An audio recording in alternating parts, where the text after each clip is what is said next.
അറിയിക്കുക മാത്രമല്ല, ദൈവശക്തിയാൽ നാം എന്ത് ചെയ്യണം? പ്രവർത്തിക്കണമെന്നൊരു ദൂത എന്ന് കർത്താവദാസൻ പറയുവാനുണ്ട്. കാരണം ഞാൻ പലതും ചിന്തിച്ചിട്ടുണ്ട്. ഇപ്പം നമ്മൾ സുവിശേഷം അറിയിക്കുമ്പോൾ നമുക്ക് വേണമെങ്കിൽ നിർമ്മലമായി സുവിശേഷം അറിയിക്കാൻ പറ്റും. എന്നാൽ പൗലോസ് പറയുന്നു, ഞാൻ വന്നത് ഞാൻ പരിശുദ്ധാത്മാവിൻ്റെ പ്രവൃത്തി ഞാൻ ഡെമോൺസ്ട്രേറ്റ് ചെയ്തു എന്നാണ്. അവിടെയാണ് പിശാച് അലറി ഓടുന്നത്, അവിടെയാണ് പ്രവൃത്തികൾ നടക്കുന്നത്, അവിടെയാണ് ദേശങ്ങൾ വിടുവിക്കപ്പെടുന്നത്. അത് കൂടുതൽ ആൾക്കാരുടെ ആവശ്യം. രണ്ടുപേരെ കൊണ്ട് ഒരു പട്ടണത്തെ ഇളക്കി മറിച്ചു എന്ന് വചനം കാണുന്നു അല്ലേ? അപ്പം അതുകൊണ്ട് അത് ആത്മശക്തി ഉള്ളവരായിരിക്കണം, ആത്മാവിലായിരിക്കണം ശുശ്രൂഷ. ദൈവത്തിൻ്റെ അത്ഭുത പ്രവൃത്തി വെളിപ്പെട്ട് വരണം. അപ്പോൾ ഓട്ടോമാറ്റിക്കായിട്ട് ജനം വിടുവിക്കും. ഇനി സൗഖ്യം കിട്ടിയവരെല്ലാവരും വിശ്വാസത്തിലേക്ക് വരണമെന്നും സത്യത്തിലില്ല കേട്ടോ. ഇന്നിപ്പോൾ പറഞ്ഞില്ലേ, ഒരു ഭ്രാന്തൻ വൈക്കോ കടിച്ച് ചെത്തി അടക്കുന്നു, അങ്ങനെയുണ്ടാവും. പക്ഷേ അവന് സംഭവിച്ച അത്ഭുതം കണ്ട ചിലർ കർത്താവിലേക്ക് വരും. വചനത്തെ അത്ഭുതം അടയാളങ്ങളും വീര്യപ്രവൃത്തികളും നടക്കുന്നത് എന്തിനു ഉറപ്പിക്കാനാണ്? ദൈവത്തിന്റെ വചനത്തെ ഉറപ്പിക്കാൻ. ദൈവത്തിന്റെ വചനത്തിൽ ഉറപ്പിച്ചാൽ മാത്രമേ ഒരാളുടെ ജീവിതം കർത്താവിൽ പണിയപ്പെടുകയുള്ളൂ. അപ്പം അതുകൊണ്ട് ഒരു കർത്താവിൻ്റെ മുമ്പിൽ ഒരു വിഡ്ഢിയെ പോലെ, ഒരു ഭോഷനെ പോലെ, ഒരു കഴുതിയെ പോലെ നിന്നു കൊടുക്കാൻ തയ്യാറാണെങ്കിൽ ആ കഴുതപ്പുറത്ത് കർത്താവിന് ഇരിക്കാൻ പറ്റുമെങ്കിൽ ദൈവത്തിൻ്റെ അത്ഭുത പ്രവൃത്തികൾ വെളിപ്പെടാം. ഉച്ചസ്ഥലം ഘോഷിക്കാൻ പറ്റും. അത് അടങ്ങിയിരിക്കരുത് എന്ന് പറയുമ്പോൾ തന്നെ അടക്കിയിരുത്തുവാൻ പല ശക്തികളുണ്ട്. പക്ഷെ അടക്കിയിരുത്തുന്ന ശക്തികളെ ശാസിച്ചകറ്റും.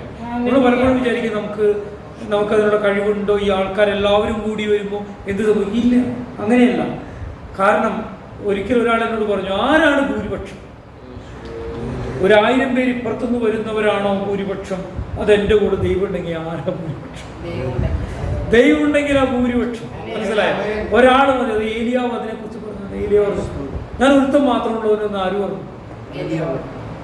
ഏലിയാവിന് വലിയ വിവരമൊന്നുമില്ല. റിയലി ഞാൻ പറയാം, ഏലിയാവിന് ദൈവം പറഞ്ഞു കൊടുക്കണം വിവരം മാത്രമേ ഉള്ളൂ. ഏലിയാവിന് പിന്നുള്ളത് ദൈവത്തോടുള്ള ഒരു അപേക്ഷയും മാത്രമേ ഉള്ളൂ. Praise the Lord. നിങ്ങൾ മനസ്സിലാക്കണം, ദൈവത്തോടുള്ള പ്രാർത്ഥനയും ദൈവം വെളിപ്പെടുത്തി കൊടുക്കുന്ന കാര്യമല്ലാതെ ഏലിയാവിനും അറിയില്ല. പിന്നെ ശക്തിപ്പെടുത്തി അങ്ങോട്ട് പോകണം. അല്ലാതെ എങ്ങനെ പോകാൻ പറ്റും? എങ്ങനെ ഈ അവന് ഒരല്പം ദൈവസന്നിധിയിൽ മാറിപ്പോയപ്പോഴല്ലേ അവൻ പേടിച്ചോടിയത്? എന്താണ് അവൻ പറഞ്ഞത്? യേസബേലിനെ തന്നെ കൊല്ലാനായിട്ട് എവിടെ പോയി ഒളിച്ചിരുന്നു? ചൂരച്ചെടിയുടെ. ഒന്ന് ആലോചിച്ച് നോക്കണം. ചൂരച്ചെടിയുടെ അടുത്ത് പോയി ഒളിച്ചിരുന്നു പേടിത്തൊണ്ടനായിട്ട്. ദൈവം ചോദിച്ചു, നിനക്ക് എന്താണ് ഇവിടെ കാര്യം? നിനക്ക് ഇവിടെയുള്ള കാര്യമില്ല. നിന്നെ ചില ശുശ്രൂഷകളിലേക്ക് ആക്കി വെക്കാനും നിന്നെ കൊണ്ട് വൻ കാര്യങ്ങൾ ചെയ്യാനോ ഉദ്ദേശിക്കുന്നത്. പേടിച്ച് നീ എന്തിനാ നിൽക്കുന്നതെന്ന് ചോദിച്ചു. മനസ്സിലായോ? അതായത് അപ്പോഴും നമുക്കറിയാം, അവിടെ അപ്പവും വെള്ളമൊക്കെ കൊടുത്തു, ഇറച്ചിയൊക്കെ കൊടുത്തു. ഇന്ന് പലരും ആ അവസ്ഥയ്ക്ക് വേണ്ടി പ്രാർത്ഥിക്കുന്നുണ്ട്. എനിക്ക് വളരെ ലജ്ജ തോന്നാണ്.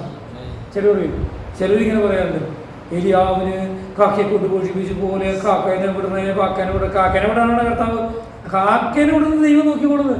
കാക്കയാണോ വേണ്ടത്, അതോ കർത്താവ് അയക്കുന്ന ഈ മനുഷ്യനാണോ വേണ്ടത്? പ്രൈസലാണ്. ഒരു ദിവസം കർത്താവ് പാസ്റ്ററെ ഒരു കാക്കേനെ അയക്കാൻ പ്രാർത്ഥിക്കും. ഇതിന് കാക്കേനെ അയക്കാൻ പ്രാർത്ഥിക്കുന്നത് എന്നാ? ഒരു നേരത്തേക്ക് കഴിക്കേണ്ട ഇറച്ചി കിട്ടാനോ, അല്ലെങ്കിൽ അപ്പം കിട്ടാനോ? കാക്കയെ കൊണ്ട് അതാണോ വേണ്ടത്, അതോ കർത്താവിന് വേണ്ടി ഇറങ്ങിത്തിരിക്കണം? എലിയാവ് അങ്ങനെ ഇറങ്ങിത്തിരിച്ചോന്നില്ല. ഒറ്റ ആളെ എലിയാവിന് കൂടി ഉണ്ടായിരുന്നില്ല. അതുകൊണ്ട് ഇവൻ പറഞ്ഞ ഒറ്റയ്ക്കുള്ളൂ. പക്ഷെ കർത്താവ് എന്താ പറഞ്ഞത്? എത്ര പേര്? 7000 പേര് പാലിന് മുട്ടുമടക്കാത്തൊരു അവിടെ ഇരുന്ന് തോന്നും. അപ്പൊ അവർക്ക് ഇവരെ വിളിച്ചിരിക്കുന്ന ശുശ്രൂഷ വേറെ. അവര് വീട്ടിൽ നിന്ന് കണ്ണീരോടെ പ്രാർത്ഥിച്ചുകൊണ്ടിരിക്കുക. 7000 പേര്. മനസ്സിലായോ? അവരുടെ ശുശ്രൂഷ ഇവിടെ നടന്നുകൊണ്ടിരിക്കുക. ആ 7000 പേരുടെ ശുശ്രൂഷയുടെ പുറത്താ അവരവിടെ നിന്നത്. എനിക്ക് ഉറപ്പായിട്ട് പറയാൻ പറ്റും. കാരണം അറിയോ, അത് കഴിഞ്ഞപ്പോഴേക്കും പേടിച്ചു എന്നാണ്. നിന്നെ അവന് ജീവനോടെ വെച്ചെങ്കിലും അവർ പേടിച്ചു ഓടി. മനുഷ്യനാണ് അല്ല, പേടിയുള്ളവനാണ്, ഭയമുള്ളവനാണ് അല്ലേ? പക്ഷെ ഒരു കാര്യമുണ്ട്, കർത്താവ് ഏൽപ്പിച്ച ശുശ്രൂഷ ചെയ്യണമെങ്കിൽ ഞാൻ ഈ നാളുകളിൽ ചിന്തിച്ചൊരു കാര്യം എന്തെങ്കിലും ഓർമ്മിപ്പിച്ച് പറയും. ഞാൻ കഴിഞ്ഞ ദിവസം ഒരു ചോദ്യം കർത്താവിനോട് ചോദിച്ചു. പിന്നെ മറുപടിയും കൂടി ഇന്നിപ്പോൾ പനീസലോം പാസ്റ്ററോട് ഞാൻ കർത്താവിനോട് ഇങ്ങനെ, ഈ കുമ്പനാട് കൺവെൻഷൻ അടക്കല്ല ആല ദേവദാസന്മാരും ആലറിയൊക്കെ സാവധാനം പറഞ്ഞ ഇത് രൂപാന്തരം സംഭവിക്കില്ല? കർത്താവിനോട് ചോദിച്ചാൽ റിയലി, അതായത് ഭയങ്കര ഒച്ചെടുക്കാണ്ട് ഇപ്പൊ കർത്താവിന്റെ നാമത്തിൽ സംഭവിക്കട്ടെ എന്ന് പറഞ്ഞാൽ സംഭവിക്കില്ലേ? അതോ കർത്താവിന്റെ നാമത്തിൽ സംഭവിക്കട്ടെ എന്ന് പറഞ്ഞു എപ്പോഴും ഇത് കർത്താവ് ഇത് ഈ ശബ്ദം കുറച്ച് പറഞ്ഞത് സംഭവിക്കില്ലേ? അത് ഞാൻ ചോദിച്ചു കർത്താവിനോട്. അപ്പോൾ അതിനൊരു മറുപടി കൊടുത്തു. അന്യമോട് മറുപടി ഞാൻ ഏറ്റെടുത്ത്. അതായത് കർത്താവ് അടങ്ങിയിരിക്കാതെ ഉച്ചത്തിൽ പറയും. അതിൻ്റെ അർത്ഥം ഉച്ചത്തിൽ പറഞ്ഞത് ഉച്ചത്തിൽ തന്നെ പറയണം. കാരണം അറിയാമോ, ചിലത് പറയുമ്പോൾ ഉച്ചത്തിൽ തന്നെ പറയണം. പതുക്കെ ഇങ്ങനെയാണോ കർത്താവ് പറഞ്ഞത്? ഇങ്ങനെയാണോ പറഞ്ഞത്? അവിടെ പറയുന്നത് ഉച്ചത്തിൽ ലാസറെ പുറത്തു വരിക.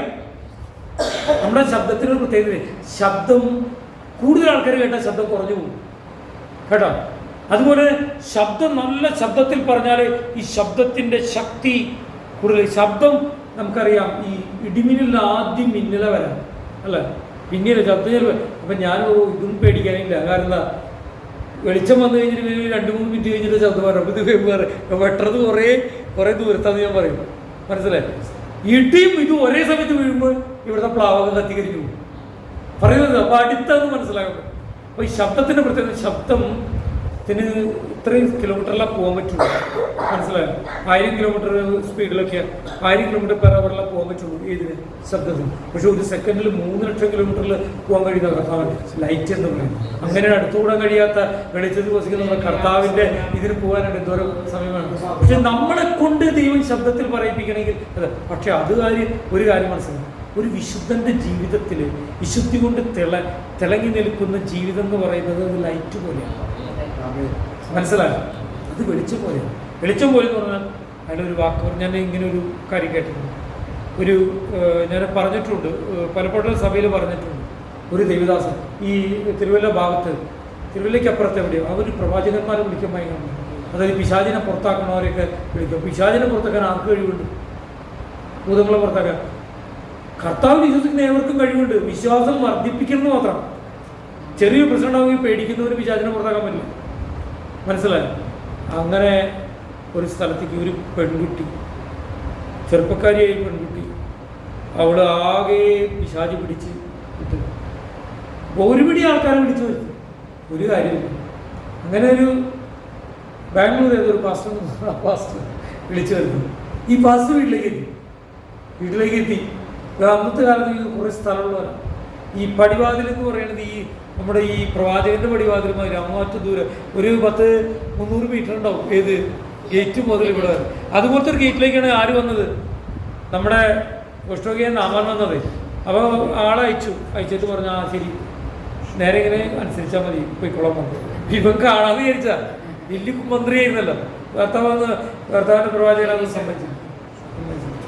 ഈ പടിവാതിൽക്കൽ വന്നുള്ളൂ ഈ മനുഷ്യൻ ഇങ്ങനെ ഇറുക്കിൽ കൊല്ലിക്കും. ഒട്ടും മണ്ണൂല്ല, പൊക്കൂല്ല, ഒരു ഇതുമില്ല. ആളാ പടിവാതിൽക്കൽ വന്നപ്പോൾ ഇവിടെ അലർച്ച തുടങ്ങി.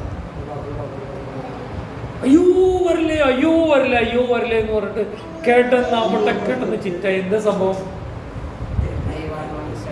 അതായത് അതിന് ഞാൻ വിളിക്കുന്നത് ഒരു അഭിഷേകത്തിന്റെ ശക്തി.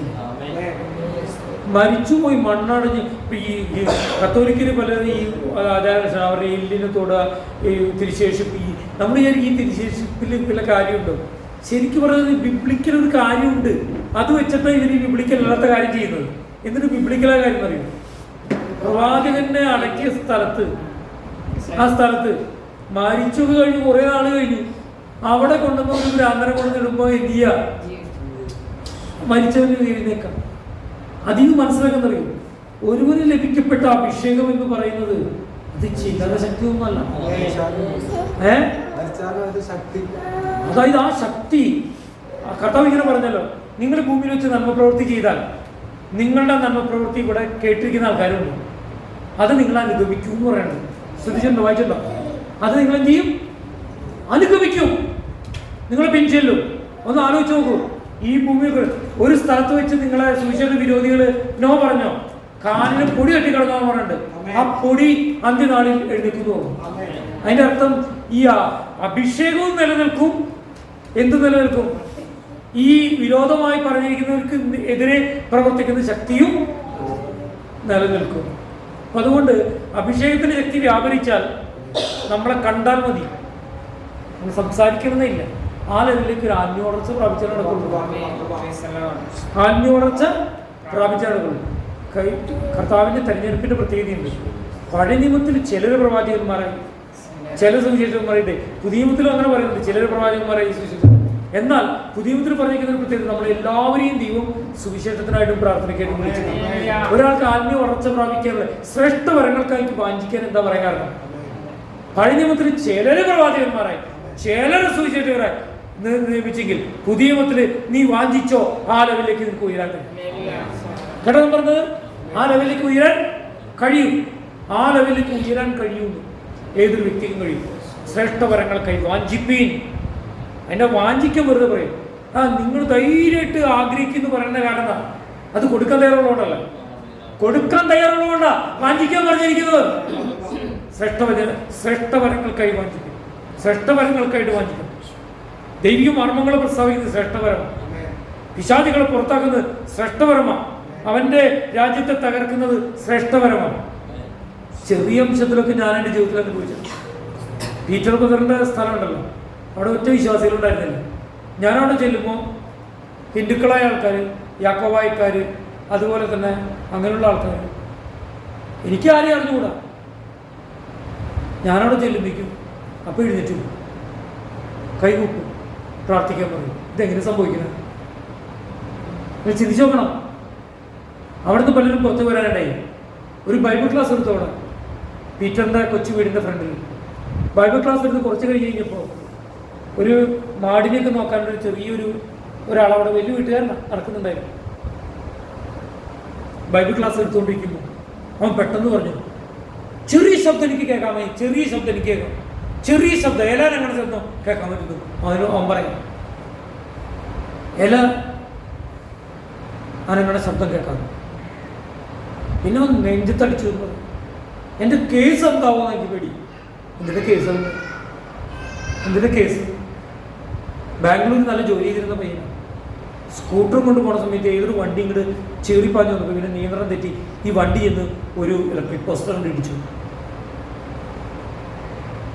ഒരു 2-3 മാസം കഴിഞ്ഞിട്ട് ബോധം പിന്നെ ചെവിപ്പടം ഇതിങ്ങനെ കർണവടം പൊട്ടിപ്പോയിട്ടുണ്ട്, കേൾവിശക്തി നഷ്ടപ്പെട്ടു പോയിട്ടുണ്ട്. ഒരു ചെവിക്ക് ചെറുതായിട്ടുണ്ട്. അവൻ കേസ് കൊടുത്തിരിക്കുക. നിമാൻസിൽ ഫുൾ സർട്ടിഫിക്കറ്റ് കിട്ടി. അവൻ്റെ ഒരു ചെവി കംപ്ലീറ്റ് ആയിട്ട് അടഞ്ഞു പോയി, മറ്റേ ചെവി ചെറിയ ചെവി കേൾക്കാനുള്ള കഴിവുള്ളൂ.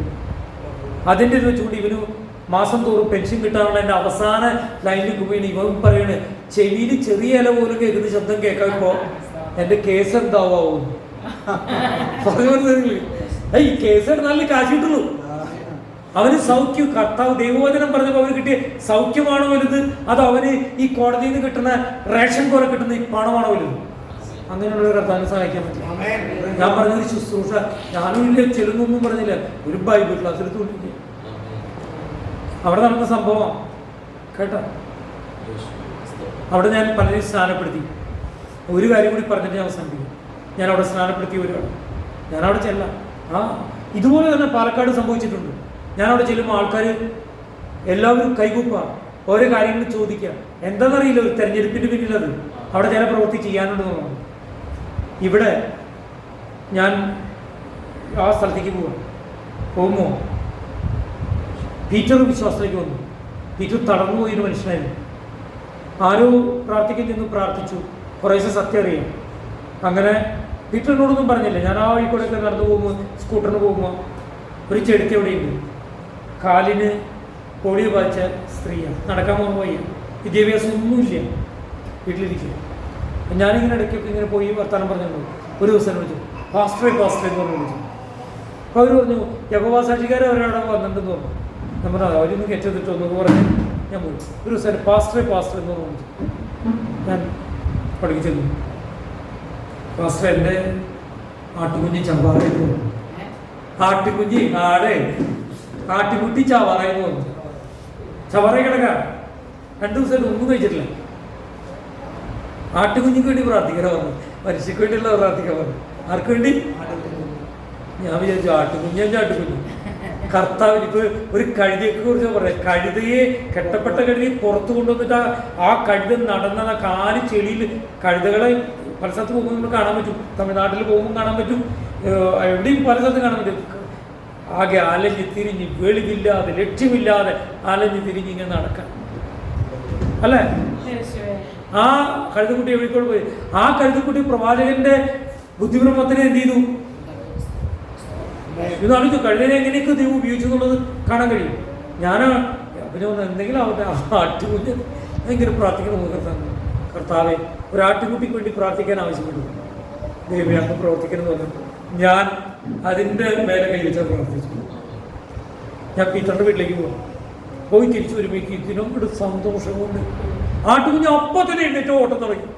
കാണണ്ട എലി തിന്നാൻ തുടങ്ങി. അവർക്ക് മനസ്സിലായി പ്രാർത്ഥന കേൾക്കുന്നൊരു ദൈവമുണ്ട്. അവരിവിടുന്ന് ഇങ്ങോട്ടേക്ക് വരാൻ തുടങ്ങി. അവർക്ക് ബസ് കയറാനൊന്നും പറ്റില്ല. ഇവിടെ വന്ന് അവർ പിന്നെ സ്നാനം നൽകാൻ. അത് കഴിഞ്ഞ് എനിക്ക് ഇവരുടെ ചരിത്രം മനസ്സിലായി. ഞാനിപ്പോഴും അവരുടെ വീട്ടിൽ ചെല്ലുമ്പോൾ ഈ സ്ത്രീ എനിക്കൊരു കട്ടൻ കാപ്പി കളിച്ചു. ഞാൻ ആ കട്ടൻ കാപ്പി ആ തെണ്ണയിൽ ഇരുന്ന് കുടിക്കും. കൊച്ചു വീടാണ്. ഒരു ദിവസം പീറ്ററിൻ്റെ വീട്ടിൽ പോകുമ്പോൾ ഞങ്ങൾ വീട് കാണിച്ചു തരാം. അവർ മരിച്ചു കട്ടൻ കാപ്പി. അപ്പോൾ ഈ ബസ്സുകൾ അതിൽ കൂടെ വരും. ബസ് വരുമ്പോൾ ബസ്സിലെ ആൾക്കാരുടെ തല മൊത്തം എന്ത് ചെയ്യും? ഈ തിണ്ണയിലിരിക്കുന്ന എൻ്റെ മുഖത്തേക്ക് നോക്കും. എല്ലാവരും കഴുത്തിന് ഇതാറി ഈ തിണ്ണയിലിരിക്കണം. പിന്നെ ചിലപ്പോൾ കട്ടകാപ്പി പിടിച്ചിരിക്കുകയായിരിക്കും. എനിക്കിത് ഒരു അപരിചിതത്വം തോന്നി. സാധാരണ അങ്ങനെ ഒരാളുടെ വീട്ടിൽ ഒരാളുടെ ഇത്ര പേര് നോക്കും. പിന്നീടാണ് ആ കുടുംബത്തെക്കുറിച്ച് ഞാൻ അറിയാനിടയിൽ. അവർക്ക് 4 ആൺമക്കളായിരുന്നു. മൂത്ത മകൻ ബോംബെയിലായിരുന്നു, കുടുംബമായിരുന്നു. നാട്ടിലേക്ക് തിരിച്ചു വന്നു. അവരുടെ ഭാര്യ ആദ്യം മരിച്ചു. 2 മക്കളുണ്ട്. ഭാര്യ മരിച്ചു കഴിഞ്ഞപ്പോഴാണ് മനസ്സിലായത് അവർക്ക് എയ്ഡ്സ് ഉണ്ടായിരുന്നു എന്ന് സംശയം. തൊട്ടു പിന്നാലെ ഇയാളും മരിച്ചു. ഇയാളെ എയ്ഡ്സ് രോഗിയാന്ന് പൊതുവെ എല്ലാവരും അറിഞ്ഞു. അതോടുകൂടി ബാക്കിയുള്ള അപ്പനും മറ്റുള്ള 2 ആൺമക്കൾക്കും മീൻ കച്ചവടമായിരുന്നു. ആ പ്രദേശത്ത് ആരും മീൻ വാങ്ങിക്കില്ല. അവരുടെ ജോലിയെ നഷ്ടപ്പെട്ടു പോയി. കുറേ ഒത്തിരി ദൂരത്ത് പോയി അവർ മീൻ കച്ചവടം നടത്താൻ ശ്രമിച്ചു. അതും വളരെ ബുദ്ധിമുട്ടായിട്ട് പോയി. ആ നാട് അവരെ ഉരുവലക്ക് ചെയ്തു. ആ വീട്ടിൻ്റെ തിണ്ണലിരുന്ന് കാപ്പി കുടിച്ചു. അറിഞ്ഞുകൊണ്ടല്ല, അറിയാതെ. അതുകൊണ്ട് ഈ ബസ്സുകാരെ നോക്കുന്നത് ഇതാരും ഇവിടെ നിന്ന് കാപ്പി കുടിക്കുന്നത്. അതിനുശേഷം ഈ അമ്മച്ചിയുടെ മകൻ 2 പേര് സ്നാനം, 2 പേര് ഞാൻ ചാലക്കുടി പോയി സ്നാനം നടത്തി. ഇത് അവൻ്റെ കല്യാണമാണ്. ഒരു വീട്ടിലേക്ക് ഒരാൾ പോലും ചെല്ലാതെ ഈ ചേട്ടൻ മരിച്ചപ്പോൾ ആ ദേശത്തിനാകെ 2 പേരെ അവരെ കൊണ്ടുപോയി ഈ പഞ്ചായത്തിൽ കൊണ്ടുപോയി അടക്കി. പള്ളി തൊട്ടടുത്താണ്. എന്നിട്ട് പോയി. പക്ഷേ അവൻ്റെ കല്യാണം വന്നപ്പോഴേക്കും ജനത്തിനൊരു കാര്യം മനസ്സിലായി. എയ്ഡ്സ് അങ്ങനെ പകരുന്ന രോഗമല്ല. അങ്ങനെയുള്ള ഒറ്റപ്പെടുത്തൽ ജനത്തിന് മാനസാന്തരം. അവൻ്റെ കല്യാണം ആ നാട്ടിലെ ആൾക്കാർ മുഴുവൻ പങ്കെടുക്കാനായി. മരിച്ച സമയത്ത് അപ്പം ഈ സ്ത്രീ പറയും, പാസ്റ്റർ എന്നെ അടക്കണം, പാസ്റ്റർ എന്നെ അടക്കണം. ശരി, പക്ഷെ നിങ്ങളുടെ മൂത്ത മോനും 2ാമത്തെ മോനും 3ാമത്തെ മോനും വിശ്വാസിയല്ലല്ലോ, ഇളയവനല്ലേ വിശ്വാസിയുള്ളൂ. അവർ പറഞ്ഞാൽ ഞാൻ എന്ത് ചെയ്യും എന്ന് ചോദിച്ചു. അവരൊക്കെ കുടിയന്മാരെ ഈ 2 പേരും. അപ്പം അവർ അനുവദിക്കാതെ അടക്കാനും പറ്റില്ലല്ലോ. അവരോട് ചോദിച്ചപ്പോൾ അവർ കുടിച്ചവരുടെ ഒറ്റ പൈസയില്ല. അപ്പോൾ അവരോട് ഈ അനിയൻ പറഞ്ഞു, ഞങ്ങളുടെ പാസ്റ്റർ അടക്കാൻ അമ്മ പറഞ്ഞു. എന്നാൽ പിന്നെ അങ്ങനെ ആയിക്കോട്ടെ. എന്ത് മഞ്ചപോലും മേടിക്കാൻ അവർ താല്പര്യം ഉണ്ടായില്ല. മഞ്ച എങ്ങനെ മേടിച്ചു, ബാക്കി എല്ലാ ചിലവുകളും വഹിക്കാമല്ലോ. അങ്ങനെ ഞാൻ അടക്കാൻ എനിക്ക് അവസരമില്ല. ഞാൻ അവിടെ ചെന്നു. അപ്പോൾ ഈ നാട്ടുകാർ മൊത്തം അവിടെ വന്നിട്ടുണ്ട്. ഞാനിങ്ങനെ പറഞ്ഞു, ഈ റോസി അമ്മച്ചി വിദ്യാഭ്യാസം ഇല്ലാത്തൊരു സ്ത്രീയാണ്. അതിന് വിദ്യാഭ്യാസമില്ല. പക്ഷേ ആ റോസി അമ്മച്ചിക്ക് ഒരു കാര്യം അറിയാം, യേശു ആണെന്ന് മനസ്സിലായി. യേശുവിൻ്റെ സ്നേഹം എന്തെന്ന് മനസ്സിലായി. അതുകൊണ്ട് വിദ്യാഭ്യാസമില്ലാത്ത അവര് ദൈവത്തിൻ്റെ കൽപ്പനയായ സ്നാനം സ്വീകരിക്കാനിടയിൽ ഞാൻ അവരെ സ്നാനപ്പെടുത്തുന്നു. അത് മുട്ടുസൂചി നിലത്തിട്ട് കേൾക്കാവുന്ന ഇതിലാണ് ഈ യാക്കോബായക്കാരും കത്തോലിക്കരും മൊത്തം ഒന്ന് കേൾക്കണം. ഞാൻ അഭിമാനിക്കുന്നു. അവർക്കൊരു നിത്യതയുണ്ട്. അങ്ങനെ ഞാൻ അവരെ അടക്കാണ്ട് കേട്ടോ. അവരുടെ വീടിന്റെ ഫ്രണ്ടില് ഒരു കൺവെൻഷൻ നടക്കാനിടയെ, അത്രയ്ക്ക് ചെയ്യാനിടയെ. ഞാനിത് പറഞ്ഞതിന്റെ കാര്യം അറിയാമോ? അതായത് ദൈവം നമ്മെ വിളിച്ചിരിക്കുന്നത് വൻകാര്യങ്ങൾ ചെയ്യാൻ വേണ്ടി. കർത്താവ് പറഞ്ഞെന്നാ, കർത്താവ് പറഞ്ഞു, ഞാൻ ഭൂമിയിൽ വന്ന് പിശാചിന്റെ പ്രവൃത്തികളെ അഴിപ്പാനാണ്. കൊല്ലുവാനും മുടിക്കാനും നശിപ്പിക്കാനും പിശാച് വരും. അഴിപ്പാൻ ഞാൻ വരുന്നുവെങ്കിൽ കർത്താവ് പറഞ്ഞു എന്തെന്നാ, ശത്രുവായ പിശാചിന്റെ കെട്ടുകൾ അഴിക്കാൻ കർത്താവ് പറഞ്ഞു, ഞാൻ ആ കെട്ടുകളിലേക്ക് വന്നു. പിന്നീട് കർത്താവ് പറയാ, എന്റെ ശിഷ്യന്മാർ നിങ്ങൾക്കും എന്ത് ചെയ്യാൻ പറ്റും? അത് അഴിക്കാനായിട്ട് പറ്റും. ദേശങ്ങളിൽ ചെന്നുകൊണ്ട് നമ്മൾ പ്രാർത്ഥിക്കുമ്പോൾ നമ്മളോട് ചെയ്യുമ്പോൾ കെട്ടുകൾ അഴിക്കാൻ ദൈവം അധികാരം. ഞാൻ ഇത്രയും പറഞ്ഞാണ് പറയാൻ കാരണം നമ്മുടെ ക്രിസ്തീയ ജീവിതം ഒരു അഭിഷേകത്തിന്റെ ജീവിതമായിരിക്കണം, ആത്മാവിലുള്ള ജീവിതമായിരിക്കണം, വചനത്തിൽ നിശ്ചയിക്കപ്പെട്ട ജീവിതമായിരിക്കണം. വചനത്തിൽ കർത്താവദാസൻ പറഞ്ഞു, വചനത്തിന്റെ അഭിഷേകം മാത്രം ഉണ്ടായ തെറ്റിപ്പോകുന്നവരുണ്ടാകാം, പക്ഷേ അഭിഷേകത്തോടൊപ്പം ഭയത്തോടും വിറയലോടും കൂടി ജീവിക്കുന്നവർക്ക് ദൈവത്തിന്റെ അത്ഭുത പ്രവൃത്തി വെളിപ്പെട്ടു പോകും. അങ്ങനെയുള്ളവരെ കൊല്ലാനാക്കി കഴിഞ്ഞാൽ ആ മരിച്ചു കിടക്കുന്ന അവനെ എന്ത് ചെയ്യും? എഴുന്നേൽപ്പിക്കാൻ ചുറ്റും ആൾക്കാർ വന്ന് നിൽക്കുമ്പോൾ അവൻ എഴുന്നേറ്റ് നിന്നു. ഹല്ലേലൂയ. നമ്മുടെ രാമേശ്വരം പൗലോസ് എന്ന് പറയുന്ന ദേവദാസൻ, കഴിഞ്ഞ ദിവസം ഞാൻ പോയപ്പോൾ രാമേശ്വരത്തടുത്ത് ഉള്ള ആളെ കുറിച്ചൊക്കെ ഞാൻ പരിചയപ്പെടാനുണ്ട്. രാമേശ്വരം പൗലോസ് ഇവിടെ വന്നിട്ട് ഇങ്ങനെ പറഞ്ഞു, ഈ മാവൻ ചോട്ടിൽ വെച്ച്, അതായത് നിങ്ങൾ പൗലോസിനെ കുറിച്ച് കേട്ടില്ലേ, മരിച്ചവനെ പോലെ ചെയ്തിട്ട് കിടന്നു കഴിഞ്ഞപ്പോൾ അവർ ചുറ്റും നിന്നപ്പോൾ എഴുന്നേറ്റു. പിന്നെ എന്താ പൗലോസ് ചെയ്തെന്ന് ചോദിച്ചു അദ്ദേഹം. പിന്നെന്താ പൗലോസ് ചെയ്തത് അറിയോ നിങ്ങൾക്ക്? ഈ രാമേശ്വരം പൗലോസ് അല്ല, രാമേശ്വരം പൗലോസ് ചോദിക്കുക, ഞാനൊരു രാമേശ്വരം പൗലോസ്, ഞാനിന്ന് പ്രസംഗിച്ചത് അപ്പസ്തലനായ പൗലോസിനെ കുറിച്ച്. ആള് മരിച്ചവനെ പോലെ വീണു, എഴുന്നേറ്റു പിന്നെ എന്താ ചെയ്തെന്ന് ചോദിച്ചു. പിന്നെ ഓരോ പട്ടണങ്ങളിൽ പോയി സൂചിച്ചു വെച്ചു. ആളുടെ ശരീരത്തിന്റെ അവസ്ഥ എന്താ? ഇടിയൊക്കെ ഏറ്റ് ശരീരം മുഴുവൻ വ്രണം പോലെ ഈ പറഞ്ഞ മാതിരി ഈ കഴുത്തിലിതും കണ്ണീരൊന്നും വരുന്നില്ല. സന്തോഷത്തോടു കൂടി എന്ത് ചെയ്യുക, എഴുന്നേറ്റ് താൻ എന്ത് ചെയ്തു? സുവിശേഷം അറിയിച്ചു പോയി. അദ്ദേഹം ചോദിച്ചു, നിങ്ങൾക്ക് എന്ത് തോന്നുന്നു ഈ രാമേശ്വരം പൗലോസിനെ കുറിച്ച്? ഞാൻ കാറിൽ പോകുമ്പോൾ കാർ അപകടം ഉണ്ടായിട്ട് ഞാൻ അപകട സ്ഥലത്ത് നിന്ന് ഞാൻ എഴുന്നേറ്റേക്കാം. അപ്പൊ ആദ്യമായിട്ടാണ് കാറ് പോണത് ഈ ഗ്രാമത്തിലൂടെ. ആ ഗ്രാമത്തിലൂടെ കാറ് പോയപ്പോൾ ആ ഗ്രാമവാസികൾ ഈ കാറിന്റെ അപകടം കണ്ട് ആൾക്കാർ ഓടിക്കൂടിയേക്കാം. ഒരു ഗ്രാമക്കാർക്ക് മൊത്തം കൂടിയ സമയത്ത് കൊണ്ട് എന്ത് സംഭവിച്ചു? ഈ രാമേശ്വരം പൗലോസിനെ എഴുന്നേറ്റ് നോക്കുമ്പോൾ ദൈവം ഇത്രമാത്രം ജനോ, രാമേശ്വരം പൗലോസ് ഇത്രമാത്രം ജനോ. വേഗം ഉടനെ തന്നെ ഇതിക്കൊടുക്ക രക്തം ഒഴുകിക്കൊണ്ടിരിക്കുക. എവിടേക്കാ? ഉടനെ തന്നെ ആള് ചെറിയ മൈക്കുണ്ടവരില്ല, വശിച്ച് മൈക്ക്, പ്രിയപ്പെട്ട നാട്ടുകാരെ, ഞങ്ങൾ ഇവിടെ എന്തിനാ വന്നത് നിങ്ങൾക്കറിയാമോ? ഞങ്ങൾ വന്ന് സുവിശേഷം അറിയിക്കാൻ വന്നാണ്. അപ്പോഴാണ് ഈ അപകടം പറ്റിയത്. എന്താണ് സുവിശേഷം അറിയാമോ? ആളുകൾ സുവിശേഷം പ്രസംഗം നടത്തി രക്തം വാർന്നൊഴുകിക്കൊണ്ടിരിക്കുക. ആളുടെ ഉദ്ദേശം ഈ രക്തം, കർത്താവിന്റെ രക്തം വാർന്നൊഴുകുമ്പോൾ കർത്താവ് എന്ത് ചെയ്തു? പിതാവ് ഇവർ ചെയ്യുന്നത് അറിയാകൊണ്ട് ഇവരോട് ക്ഷമിക്കണമേ. രക്തം വാർന്നൊഴുകുന്നവന് പ്രാർത്ഥിക്കാൻ കഴിയുമെങ്കിൽ രക്തം വാർന്നൊഴുകുന്നവന് സുവിശേഷം അറിയിക്കാൻ പറ്റും. Praise the Lord. എന്ന് അദ്ദേഹം ചോദിച്ചു, ഈ മാവൻ ചോട്ടിൽ കൊണ്ട് ചോദിച്ചു, നാളെ ഈ പ്രസംഗം കേട്ട നിങ്ങൾ എത്ര പേര് നാളെ? അതിനുമുമ്പ് എന്നോട് ഒരു സ്ഥലം ചോദിച്ചു, നമുക്കത് രാവിലെ നാളെ 6:30 മണിക്ക് എവിടെയെങ്കിലും പ്രസംഗിക്കാൻ പറ്റും? ഞാൻ എൻ്റെ ജീവിതത്തിൽ ചിന്തിച്ചിട്ടില്ല 6:30 സുവിശേഷം തോന്നുന്നു. അങ്ങനെയൊക്കെ നടക്കും ചോദിച്ചു. ഓർമ്മ നടക്കും. ജോലിക്ക് നിൽക്കുന്ന തമിഴന്മാരുണ്ടോ ഇവിടെ ചോദിച്ചു. നമ്മുടെ തമിഴന്മാരിൽ ഹിന്ദിക്കാരുണ്ടോ? മതി. ഇത് ചോദിച്ചു, നാളെ രാവിലെ 6:30 മണിക്ക് ഈ പ്രസംഗം കേട്ട് പ്രതികരിക്കാൻ ആഗ്രഹിക്കുന്ന എത്ര പേര് അങ്കമാലി സെൻട്രൽ വരുന്നു ചോദിച്ചു. കുറെ പേര് കൈപൊക്കി. പിറ്റേ ദിവസം രാവിലെ 6:30 മണിക്ക് ടീമങ്ങൾ ഇവിടെയും കിടന്നു. പുള്ളിക്കൊരു ഹോട്ടൽ റൂം കൊടുത്തു. രാവിലെ സമയം എന്നോട് വേഗം പോവോ കാപ്പി തരാറുണ്ട്. കാപ്പിയൊന്നും വേണ്ട, ആൾക്ക് ചൂടാവും. ആളിപ്പോ ഇവിടെ എവിടെ എത്തിയിട്ടുണ്ടാവും? അങ്കമാലി എത്തിയിട്ടുണ്ടാവും. ഞങ്ങളോട് തട്ടേടൊരു ചായ കാപ്പി പിടിച്ചിട്ട് ആര്? രാമേശ്വരം പൗലോസ്. കേട്ടോ?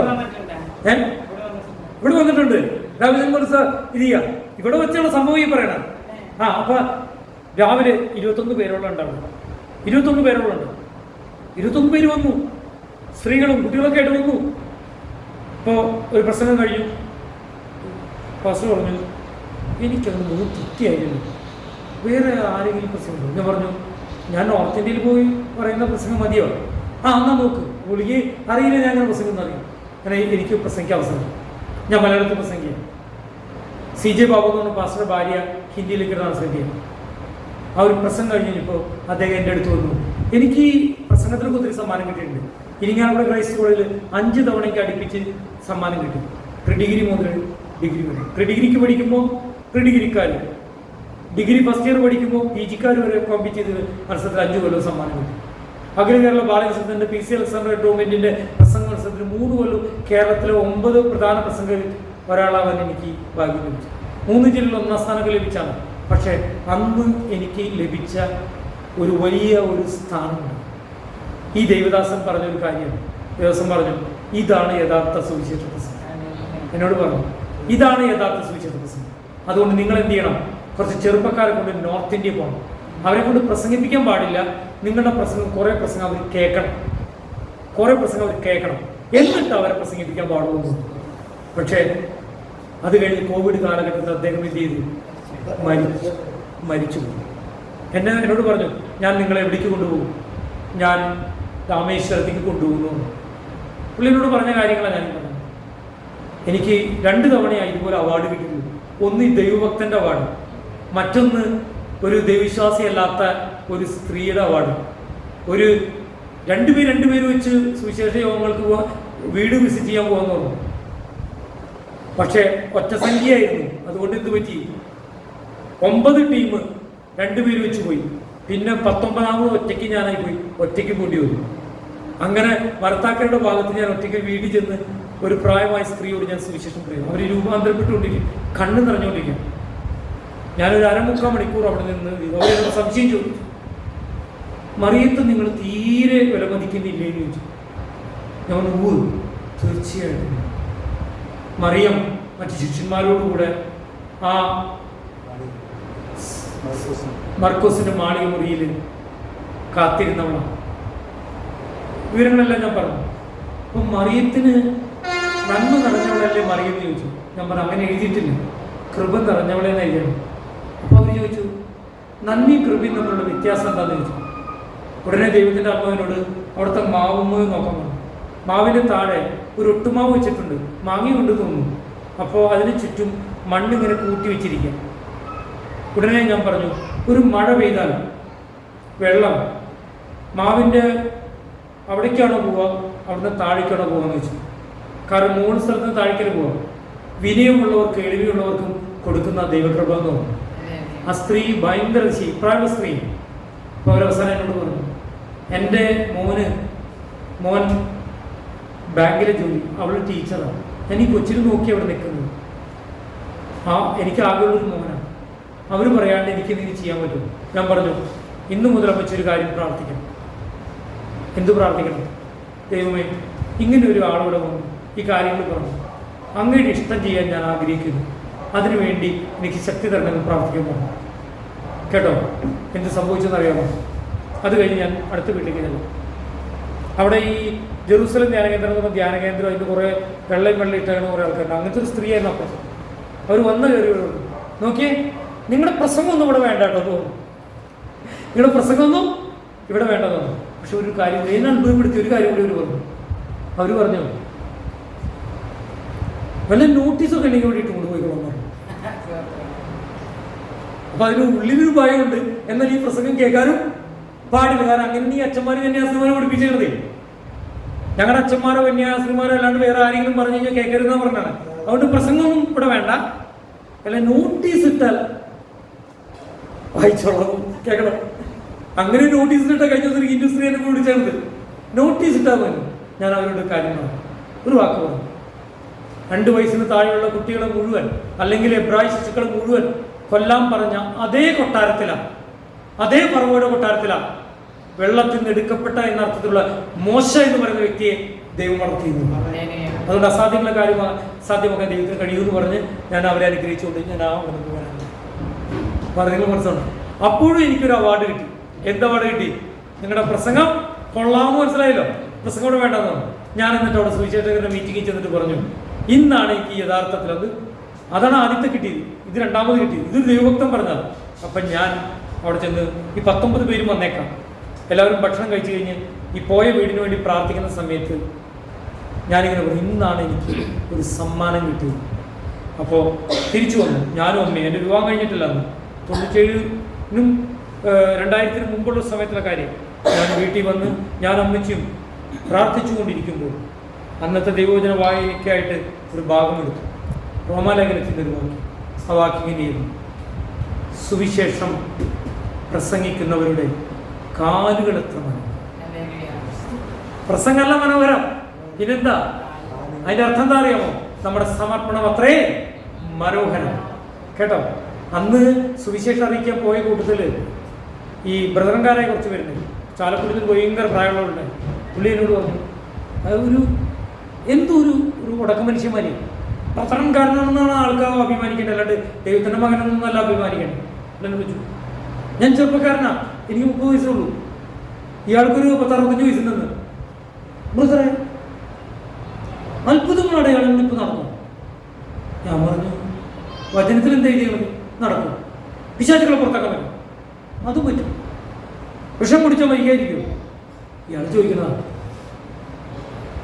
ഞാൻ പറഞ്ഞു, ദൈവവചനത്തിൽ മർക്കോസിന്റെ സുവിശേഷത്തിലും അല്ലെങ്കിൽ ദൈവവചനത്തിൽ ഈ കാര്യങ്ങൾ ചെയ്തിട്ടുണ്ടെങ്കിൽ അത് നിശ്ചയമായി നടന്നിരിക്കും.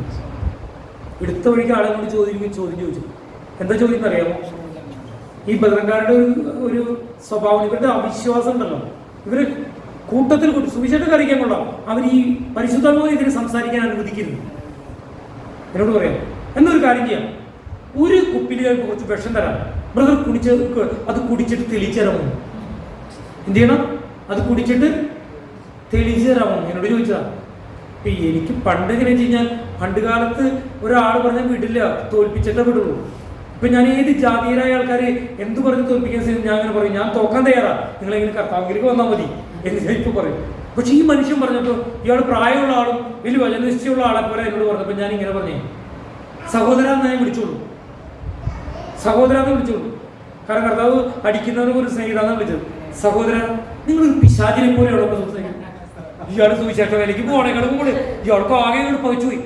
ഹേയ്, ആളുടെ ഒരു മോന്റെ പ്രായമുള്ള ആള് 30 വയസ്സുകാരനായ ഒരു സുവിശേഷ പുതുവിശ്വാസി ചോദിക്കുക, ഈ ബ്രഹ്മസഭയിലെ ഈ പ്രായമുള്ള ആളെ, ചാലക്കുടിക്കാരനായ ഇയാളെ നിങ്ങളിപ്പോ പിശാചിന്റെ പോലെയാണെന്ന്. അതെന്താ? ഇയാളാണോ മുഖം കാണുമാ? ഞാൻ പറഞ്ഞേ, അല്ല, പിശാചാണല്ലോ കർത്താവെന്ന് ചോദിച്ചത്, നീ ദൈവപുത്രനെങ്കിൽ താഴോട്ട് ചാടാ അങ്ങനെ പറഞ്ഞത്. നിങ്ങളിപ്പോ അങ്ങനെയല്ല പറയണത് എന്നോട്. വിഷം എടുത്തുകൊണ്ടെന്ന് നിങ്ങൾ കുടിക്കാൻ പറയുന്നത് പിശാച് പറയണമായില്ല. എനിക്ക് വിഷകരമായി എന്ത് കുടിച്ചാലും എനിക്കൊരു കാര്യം വരികയില്ല. അത് വിചാരിച്ചുകൊണ്ട് വിഷം കൈ വെച്ചുകൊണ്ട് ഞാൻ വിഷം കുടിക്കുന്നത് എന്ന് പറഞ്ഞ് നടക്കേണ്ട കാര്യമുണ്ടോ? ഇത് പറഞ്ഞപ്പോ പിന്നെ ഒരു വാക്ക് പോലും ആ ഗ്രൂപ്പിലുള്ള ആരും ചോദിച്ചില്ല. ഞാൻ പറഞ്ഞ മനസ്സിലായോ? പരിശുദ്ധാത്മ ശക്തിയിൽ വിശ്വസിച്ചുകൊണ്ട്, പരിശുദ്ധാത്മാവിന്റെ ഉപകരണമായിട്ട് പ്രാർത്ഥിച്ചുകൊണ്ട്, വചന നിശ്ചയത്തോടുകൂടെ, സമർപ്പണത്തോടുകൂടെ നാം മുന്നോട്ട് പോകുന്നുവെങ്കിൽ ദൈവത്തിന്റെ അത്ഭുത പ്രവൃത്തി വെളിപ്പെട്ടു വരും. അതുകൊണ്ട് ഇന്ന് നമുക്ക് 2 അനുഗ്രഹിക്കപ്പെട്ട ദൈവജന സന്ദേശങ്ങളെ കേൾക്കാം. സാധാരണ ഞങ്ങൾ അവസാനിപ്പിക്കുന്ന സമയത്ത് 12:45 അവസാനിപ്പിച്ചാൽ സിസ്റ്റർക്ക് 100 രൂപ ചെലവാക്കാണ്ട് ബസ്സിൽ പോകാൻ പറ്റും. ഞങ്ങൾ നോർമലി 10 മണിക്കൊക്കെ തുടങ്ങും. 10 മണി തുടങ്ങി 12:30, 12:45 അവസാനിപ്പിക്കും. ഇന്ന് ഞാൻ ജോയ്സിനോട് പറഞ്ഞു, ചിലപ്പോൾ 11 മണിയാവും എത്താനായിട്ട്. കാരണം ട്രെയിൻ എവിടെയാണ് നിർത്തിയിരുന്നൊന്നും അറിയില്ലായിരുന്നു. പക്ഷെ കറക്റ്റ് അങ്കമാലിലെത്തി. ഞാനിവിടെ പെട്ടെന്ന് എത്താൻ കാരണം കൊരട്ടിയിൽ മോൻ സ്കൂട്ടർ വെച്ചിട്ടുണ്ടായി. സ്കൂട്ടർ എടുത്തുകൊണ്ട് ഞാനിവിടെ പെട്ടെന്ന് പോരാനായിട്ട് ഇടയായതുകൊണ്ടാണ് ആ കൃത്യ സമയത്തൊക്കെ 10:30 തുടങ്ങാനിടയായി. പക്ഷേ ഇന്ന് നമുക്ക് 2 മണിയായി. കാരണം 2 ദൈവദാസന്മാർ വന്നു. പ്രത്യേകിച്ച് ഇന്ന് കർത്താവിദാസന് മാത്രമായിരുന്നു അവസരം. അപ്പോൾ കുടുംബമായിട്ട് വന്നുകൊണ്ട് ദൈവത്തിന് അത് കുഴപ്പമില്ല, അത് ആളുകൂടി കുറച്ച് ട്രാക്ടറൊക്കെ മടക്കി വയ്ക്കാനും സമയമുണ്ട്. അപ്പൊ ഞാൻ പറഞ്ഞു വരുന്നത് എന്തറിയാമോ? ദൈവം നമ്മെ അനുഗ്രഹിച്ചു. പലപ്പോഴും വിചാരിക്കും നമ്മളിത് കേട്ടേക്കണതല്ല. ഈ കഴുതയെക്കുറിച്ചൊക്കെ ഞാൻ പലവട്ടം കേട്ടിട്ടുണ്ട്. പക്ഷെ കഴുതയെക്കുറിച്ച് പലവട്ടം കേട്ടതുകൊണ്ട് ഞാനൊരു കഴുതിയായതുകൊണ്ട് ഞാൻ മറന്നുപോകും. ഈ വിശ്വാസികൾ പറയുമ്പോൾ കഴുതകളാണ്. ബുദ്ധിയില്ലാത്തവർ, ഓർമ്മ വയ്ക്കാത്തവരെന്നർത്ഥം. നമ്മുടെ ജീവിതത്തിൽ നാം ദൈവം ചെയ്ത നല്ല കാര്യങ്ങളും നമ്മളെ വിളിച്ചു വേർതിരിച്ചൊക്കെ നമ്മൾ മറന്നുപോയിട്ട് പിന്നെ പലതിനും നോക്കും. പക്ഷെ പിന്നെ തിരിച്ച് ഹല്ലേലൂയ ഓർമ്മിപ്പിക്കാനാ ഈ കേട്ടത് തന്നെ പിന്നെയും ഒരു പുതിയ അപ്പം പോലെ നമുക്ക് തന്നെ. ഓക്കെ, നമുക്ക് പ്രാർത്ഥിക്കാം. ഞങ്ങളെ സ്നേഹിക്കും.